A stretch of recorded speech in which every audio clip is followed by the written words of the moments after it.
राधा मेरी स्वामिनी और मैं राधे को दास, जन्म जन्म मोहे दीजियो श्री वृंदावन धामवास।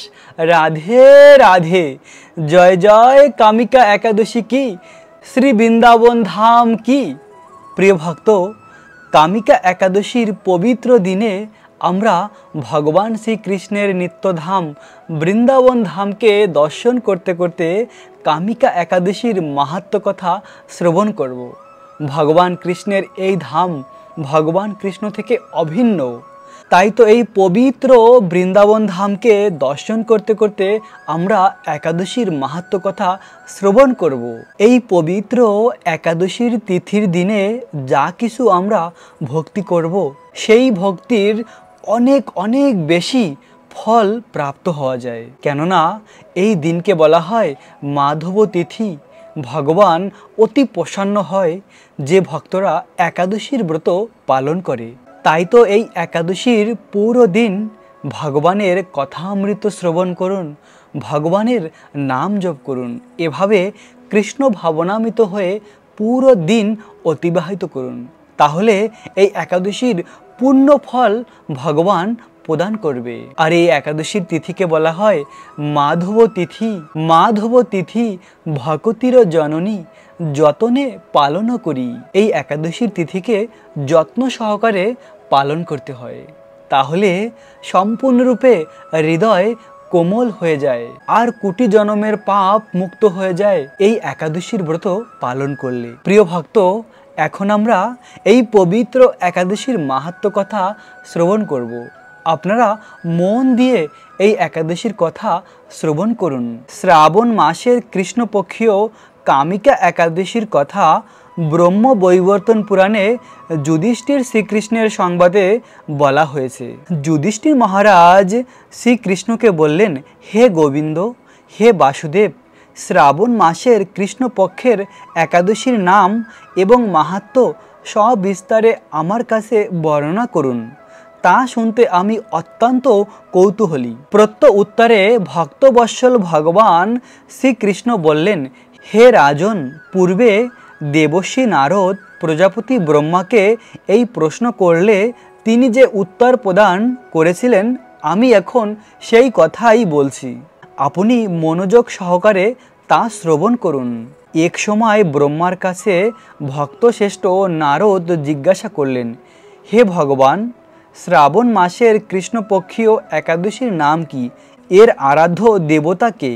এই ব্রতের বিধি বা কীরকম এবং এই ব্রতের ফলে কি পূর্ণ ফল লাভ হয় তা সবিশেষ জানতে ইচ্ছা করি। আপনি কৃপা করে আমাকে তা জানালে আমার জীবন ধন্য হবে। শ্রী নারদের কথা শুনে ব্রহ্মা অত্যন্ত সন্তুষ্ট হলেন। তিনি বললেন, হে বৎস, জগৎজীবের মঙ্গলের জন্য আমি তোমার প্রশ্নের যথার্থ উত্তর দিচ্ছি, তুমি তা শ্রবণ করো। শ্রাবণ মাসের কৃষ্ণপক্ষীয় একাদশী কামিকা নামে জগতে প্রসিদ্ধ। এই একাদশীর মাহাত্ম্য শ্রবণে বাজপেয় যজ্ঞের ফল লাভ হয়। ভগবান শ্রী হরির পূজা অর্চনা অপরিণত পুণ্য ফল প্রদান করে। গঙ্গা, গোদাবরী, কাশী, নৈমিষারণ্য, পুষ্কর ইত্যাদি তীর্থ দর্শনের সমস্ত ফল একমাত্র কৃষ্ণ পূজার মাধ্যমে কোটিগুণ লাভ হয়ে যায়। সাগর ও অরণ্যযুক্ত পৃথিবী দানের ফল, দুগ্ধবর্তী গাভী দানের ফল অনায়াসে এই ব্রত পালন করলে লাভ হয়। যারা পাপ পুণ্য সাগরে নিমগ্ন, এই ব্রতই তাদের উদ্ধারের একমাত্র সহজ উপায়। এই রকম পবিত্র পাপ নাশক শ্রেষ্ঠ ব্রত আর জগতে নেই। শ্রীহরি স্বয়ং এই মাহাত্ম্য কীর্তন করেছেন। রাত্রি জাগরণ করে যারা এই ব্রত পালন করেন তারা কখনো দুঃখ দুর্দশাগ্রস্ত হন না। এই ব্রত পালনকারী কখনো নিম্নজুনি প্রাপ্ত হন না। কেশবপ্রিয়া তুলসী পত্রে যিনি শ্রীহরির পূজা করেন, পদ্মপাতার জলের মতন তিনি পাপে নিলিপ্ত থাকেন। এখানে বলা হয়েছে কেশবপ্রিয় তুলসী পত্র দিয়ে যিনি ভগবান শ্রীহরির পূজা করেন, পদ্মপাতার জলের মতন তাকে কখনো পাপ স্পর্শ করতে পারে না। যেমন বর্ষার দিনে পদ্ম ফুলের পাতার উপরে বৃষ্টির জল পড়ে, আর সেই বৃষ্টির জল সেখানে স্থির হয়ে থাকতে পারে না, সে সঙ্গে সঙ্গে সেখান থেকে নিচে পড়ে যায়। তেমনই এই পবিত্র একাদশীর দিনে যিনি তুলসী পত্র দিয়ে ভগবানের পূজা করেন তাকে কখনো পাপ স্পর্শ করতে পারে না। তুলসী পত্র দিয়ে বিষ্ণু পূজায় ভগবান যেমন সন্তুষ্ট হন, মণি মুক্তা আদি মূল্যবান রত্নের মাধ্যমেও তেমন প্রীতি হন না। যিনি ভগবান কেশবকে তুলসী মঞ্জরি দিয়ে পূজা করেন তার জন্ম জন্মার্জিত সমস্ত পাপ ক্ষয় হয়ে যায়। এই প্রসঙ্গে ব্রহ্মা বললেন, হে নারদ, যিনি তুলসীকে প্রত্যহ দর্শন করে তার সকল পাপ রাশি বিদূরিত হয়ে যায়। যিনি তাকে স্পর্শ করেন তার পাপ মলিন দেহ পবিত্র হয়। তাকে প্রণাম করলে সমস্ত রোগ দূর হয়। তাকে জল সিঞ্চন করলে যমও তার কাছে আসতে ভয় পান। শ্রী হরির চরণে তুলসী অর্পিত হলে ভগবত ভক্তি লাভ হয়। তাই হে কৃষ্ণ ভক্তি প্রদায়িনী, তোমায় প্রণাম করি। যে ব্যক্তি হরিবাসরে ভগবানের সামনে দীপ দান করে চিত্রগুপ্ত তার পুণ্য সংখ্যা হিসাব করতে পারেন না। তার পিতৃপুরুষেরাও পরম তৃপ্ত লাভ করেন। শ্রীকৃষ্ণ বললেন, হে রাজন, আমি আপনার কাছে সর্ব পাপ হরণকারী কামিকা একাদশীর মাহাত্ম্য বর্ণনা করলাম।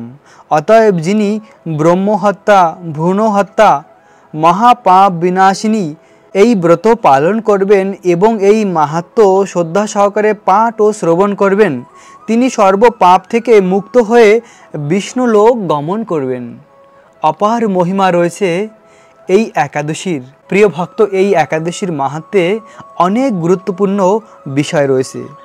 যেমন স্বয়ং ব্রহ্মাজি নারদ মুনিকে বলছিল, সেই কথাই আবার যুধিষ্ঠির মহারাজের কাছে ভগবান শ্রীকৃষ্ণ বলছিল। এই একাদশীর দিন যিনি তুলসী পত্র দিয়ে ভগবান বিষ্ণুর পূজা করেন, ভগবান বিষ্ণু সেই ভক্তের প্রতি এতটাই সন্তুষ্ট হন, মণি মুক্ত আদি মূল্যবান রত্নের মাধ্যমেও ততটা সন্তুষ্ট ভগবান হন না। ভগবান কেশব কৃষ্ণের চরণে এই একাদশীর দিন যে ভক্তরা তুলসী মঞ্জরি অর্পণ করেন, সেই ভক্তের প্রতি ভগবান এতটাই সন্তুষ্ট হন যে তার জন্ম জন্মার্জিত যত পাপ রয়েছে সেই সমস্ত পাপ থেকে ভগবান তাদেরকে মুক্তি প্রদান করে। এবং তুলসী মহারানীর এত অপার মহিমা রয়েছে, যিনি শুধুমাত্র তুলসী মহারানীকে দর্শন করেন তিনি সমস্ত পাপ রাশি থেকে মুক্ত হয়ে যান। এবং যিনি তুলসী মহারানীকে স্পর্শ করেন তার দেহ সম্পূর্ণরূপে পবিত্র হয়ে যায়। এবং যিনি তুলসী মহারানীকে জলদান করেন প্রতিদিন, তিনি সমস্ত রোগ থেকে মুক্ত হয়ে যান।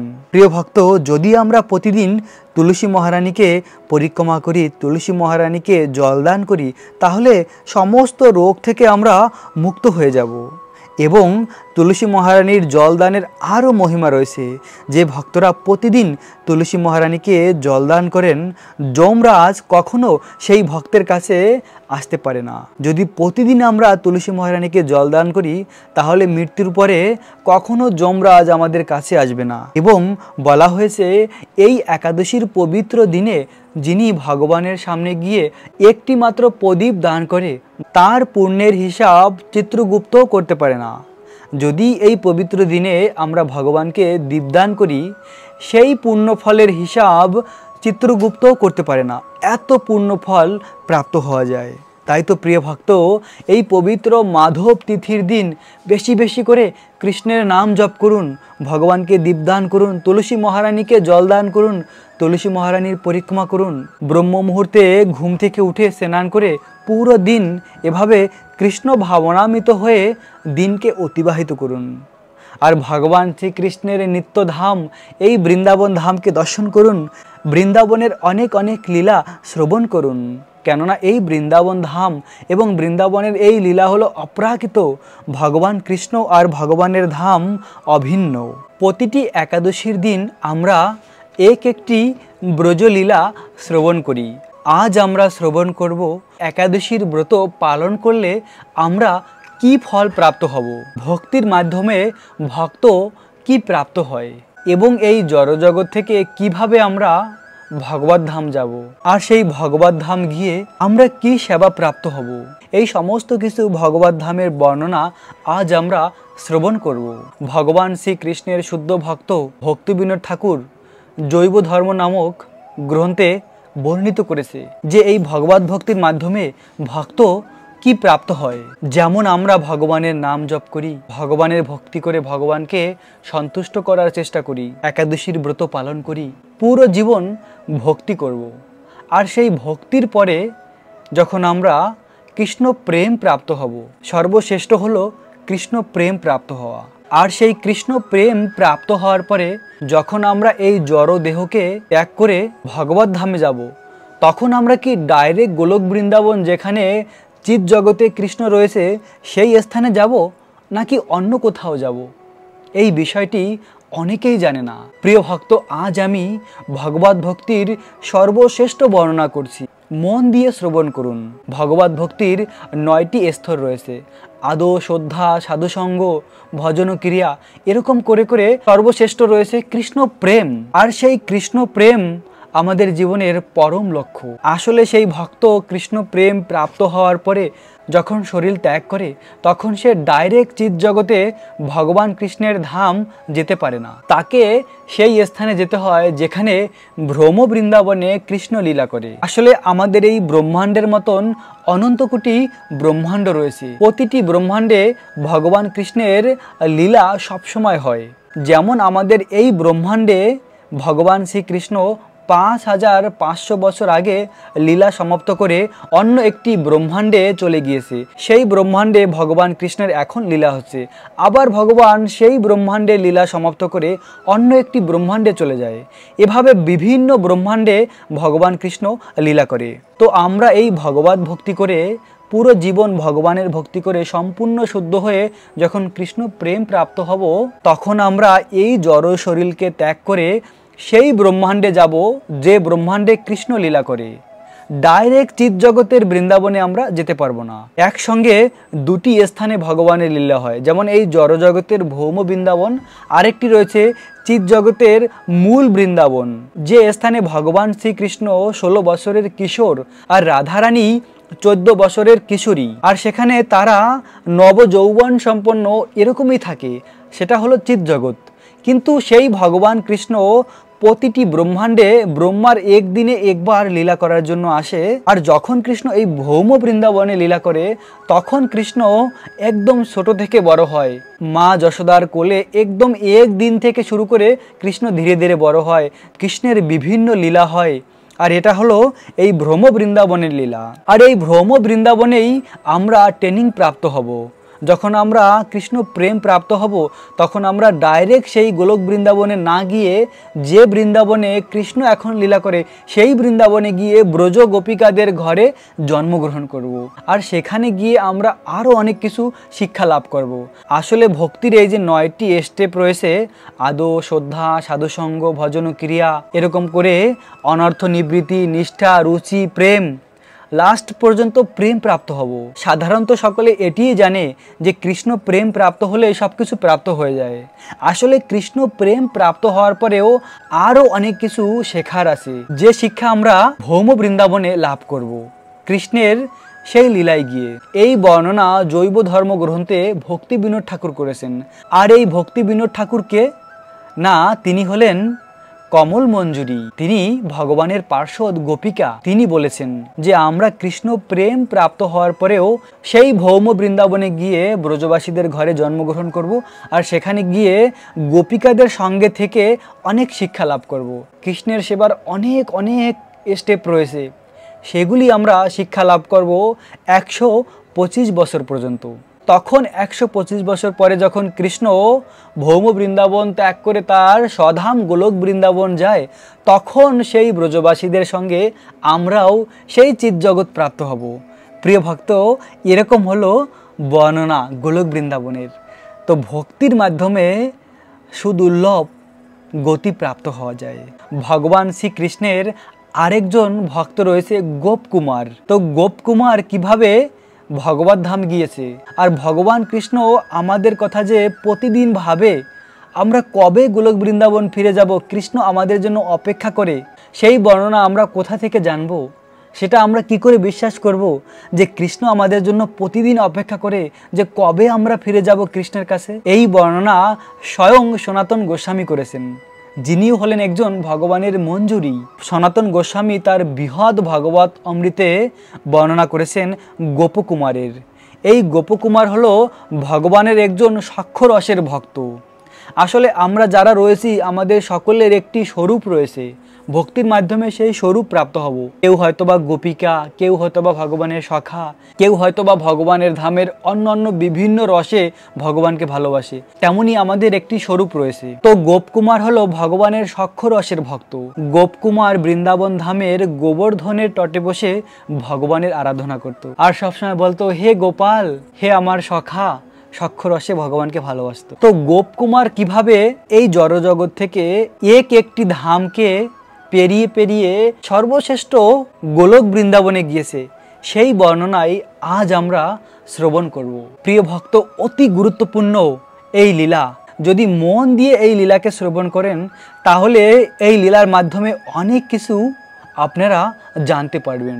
আর যদি এই লীলা একবার ভালো করে শ্রবণ করে হৃদয়ঙ্গম করেন তাহলে ভগবত ভক্তির প্রতি আরও প্রেম বৃদ্ধি হবে। তাহলে আমরা ভক্তির প্রতি আরও বেশি উৎসাহ হব যে আমাদের জন্য কি অমূল্য স্থান অপেক্ষা করছে, সেই স্থানে আমরা যেতে পারবো ভক্তির মাধ্যমে। তো গোপকুমার এভাবে ভগবানের ভক্তি করে ভগবানের কাছে প্রার্থনা করছিল যে আমি কৃষ্ণর কাছে যাব।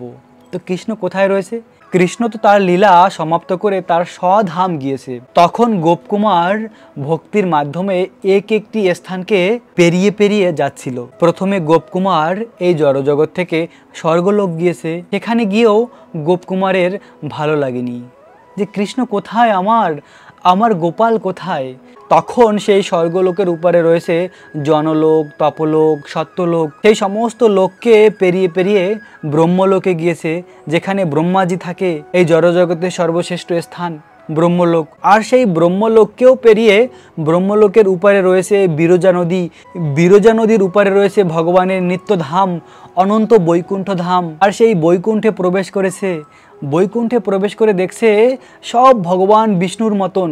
তখন গোপকুমার যাকে দর্শন করে তাকেই প্রণাম করে। আর তখন সেই বৈকুণ্ঠবাসীরা বলছিল যে আমি ভগবান নই। আসলে বৈকুণ্ঠের যারা ভগবানের ভক্ত তারা ভগবান বিষ্ণুর মতন রূপ প্রাপ্ত হয়, চতুর্ভুজ বিষ্ণু রূপ। কিন্তু মূল যে বিষ্ণু তিনি একটু আলাদা। তার গলায় রয়েছে বৈজয়ন্তী মালা, তার বক্ষস্থলে রয়েছে শিববর্ষ।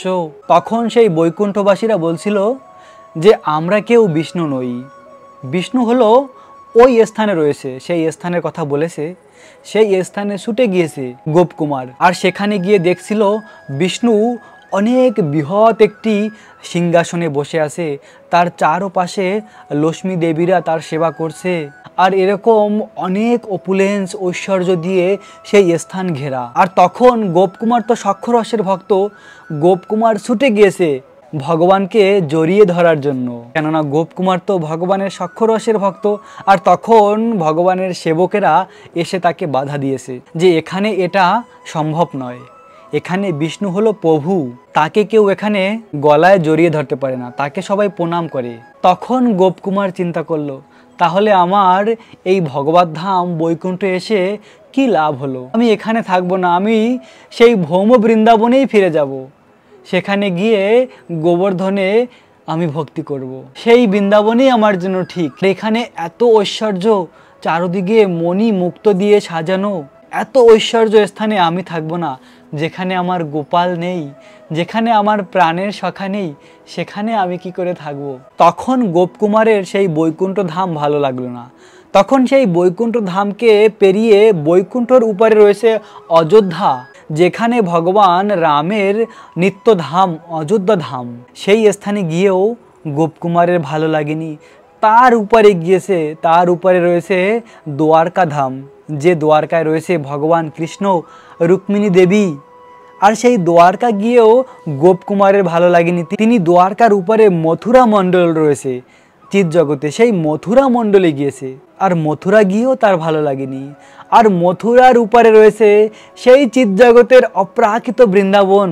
আর সেই বৃন্দাবনে যখন গোপকুমার প্রবেশ করেছে, গোপকুমারের মনে হয়েছে এই স্থানেই তো আমি ছিলাম, এই স্থানের প্রতিটি স্থান আমি জানি, কেননা গোপকুমার তো এই ভৌতিক জগতের বৃন্দাবনে ছিল। আসলে এই বৃন্দাবন আর ওই বৃন্দাবন একরকম। গোপকুমার যখন সেই চিৎ জগতের বৃন্দাবনে প্রবেশ করেছে, গোপকুমারের যেন সবকিছু নিজের মনে হচ্ছে, আরে এই স্থানে তো আমি ছিলাম, এই তো গিরি গোবর্ধন, এই তো যমুনা মহারানী, এই তো নিধিবন, এই তো বংশীবট, সবকিছু গোপকুমারের যেন দেখে মনে পড়ে গিয়েছে যে এই স্থানেই তো আমি ছিলাম। আর তখন গোপকুমারের খুব ভালো লাগছিল যে আমি আমার গন্তব্য স্থানেই চলে এসেছি, এই বৃন্দাবনকেই তো আমি খুঁজে বেড়াই। আসলে ভগবানের চিৎ জগৎ যে বৃন্দাবন, সেই বৃন্দাবন হলো গ্রামের মতন, একদম গ্রামের পরিবেশ, সুন্দর পাহাড়, ঝর্ণা আর ফুলে ফলে সাজানো সেই বৃন্দাবন। আর সেই স্থানে গিয়ে গোপকুমার ভগবানকে খুঁজে বেরিয়েছে যে আমার কৃষ্ণ কোথায়, আমার প্রাণের সখা কোথায়। তখন কৃষ্ণ গোচরণ লীলার জন্য সখাদের নিয়ে বনে গিয়েছিল। আর ঠিক তখন বিকেল বেলা ছিল। কৃষ্ণ পুরো দিন গোচরণ লীলা করে আবার ফিরে আসছিল নন্দভবনে। দূর থেকে এভাবে কৃষ্ণকে দেখে দৌড়ে গিয়েছে গোপকুমার কৃষ্ণকে গলায় জড়িয়ে ধরার জন্য।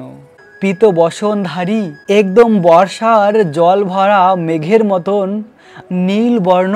আর কৃষ্ণও দেখতে পেয়েছিল যে আমার সখা গোপকুমার আবার ফিরে এসেছে, অনন্ত কোটি বছর পরে আবার আমার সখা আমার কাছে ফিরে এসেছে। তখন কৃষ্ণও ছুটে গিয়েছে আর গোপকুমারও ছুটে গিয়েছে।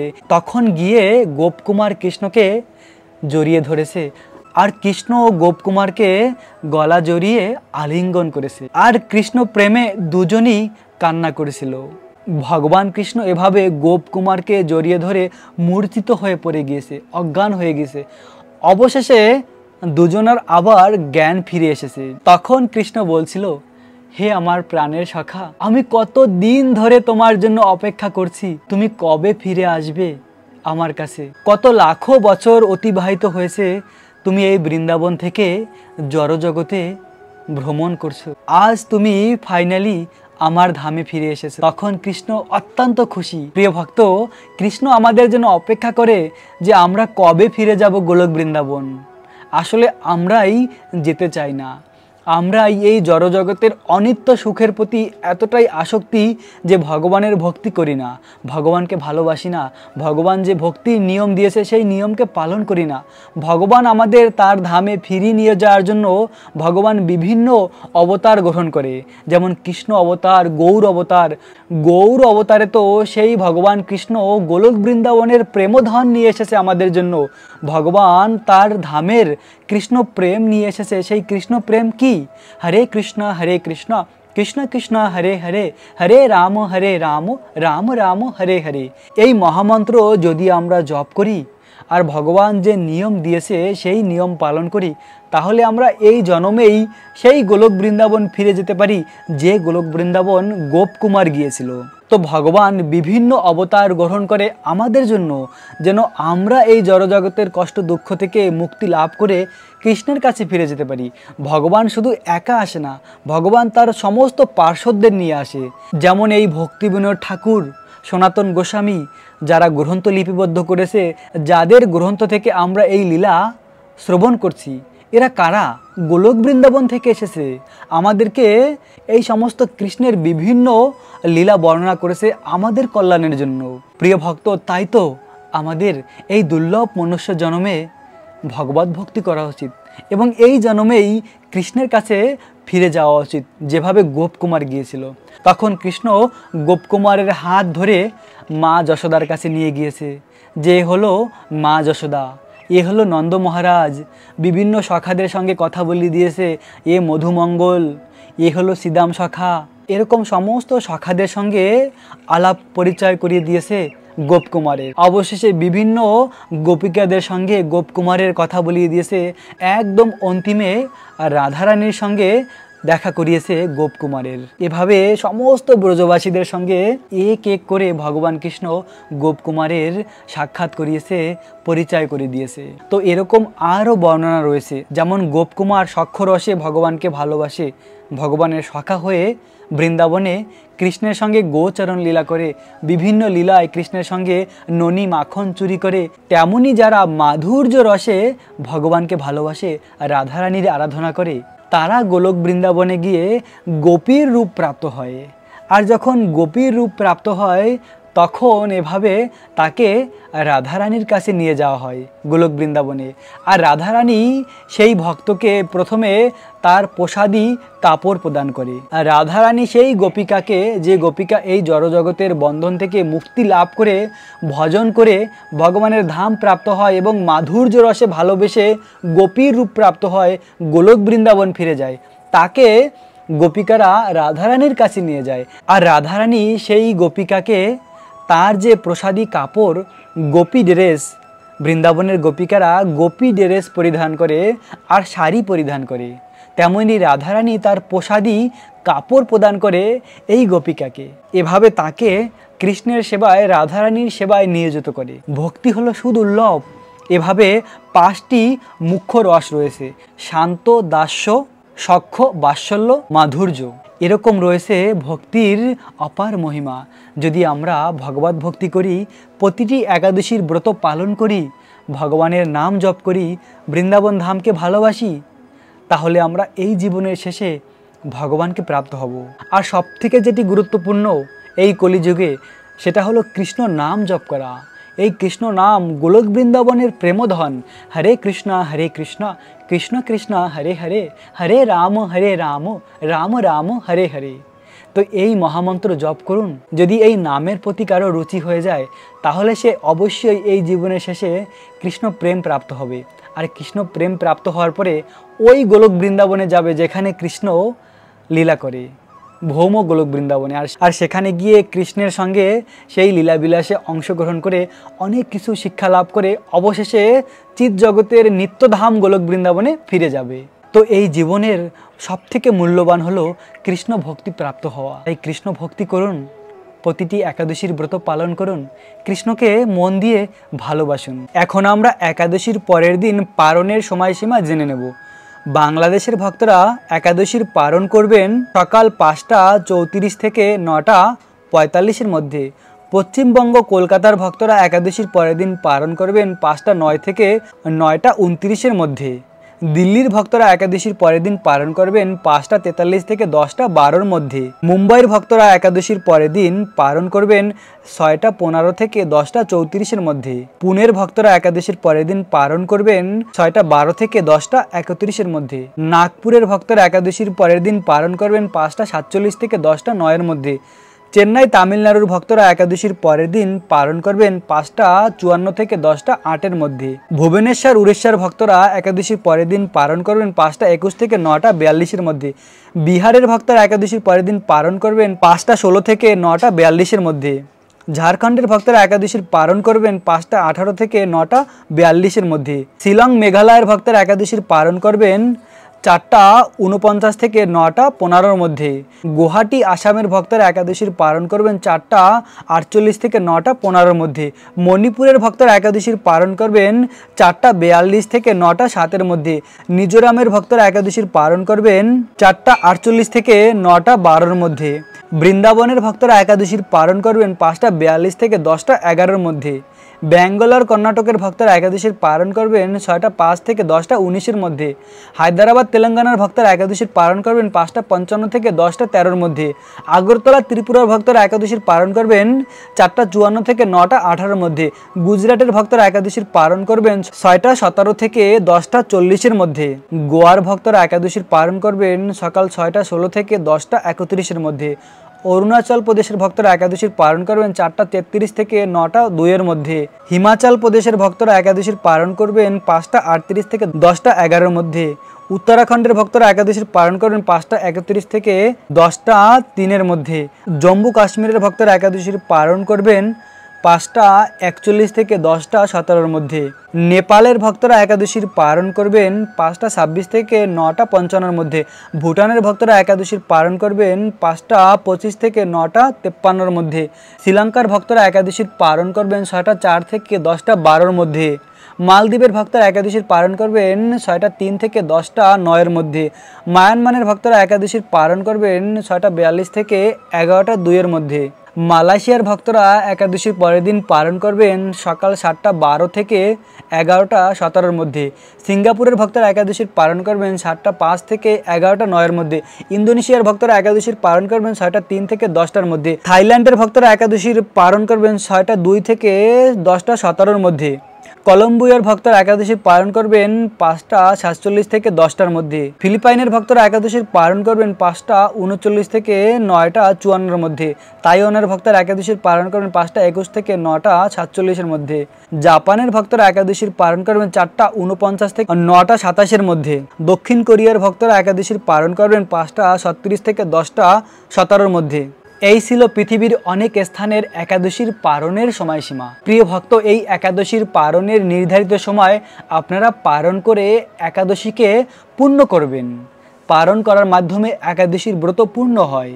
তো একাদশীর পালনের প্রণাম মন্ত্র আমি ভিডিওর নিচে প্রদান করব, সেখান থেকে আপনারা পালন মন্ত্রকে মুখস্থ করে নিন। প্রিয় ভক্ত, আশা করি এই পবিত্র কামিকা একাদশীর ব্রত পালন করে আপনারা ভগবানের বিশেষ কৃপা প্রাপ্ত হবেন। ভগবান শ্রীকৃষ্ণ হলো ভক্তবৎসল, আপনাদের ভক্তিকে ভগবান গ্রহণ করবে। আপনাদের সকলকে কামিকা একাদশীর অনেক অনেক শুভেচ্ছা ও অভিনন্দন।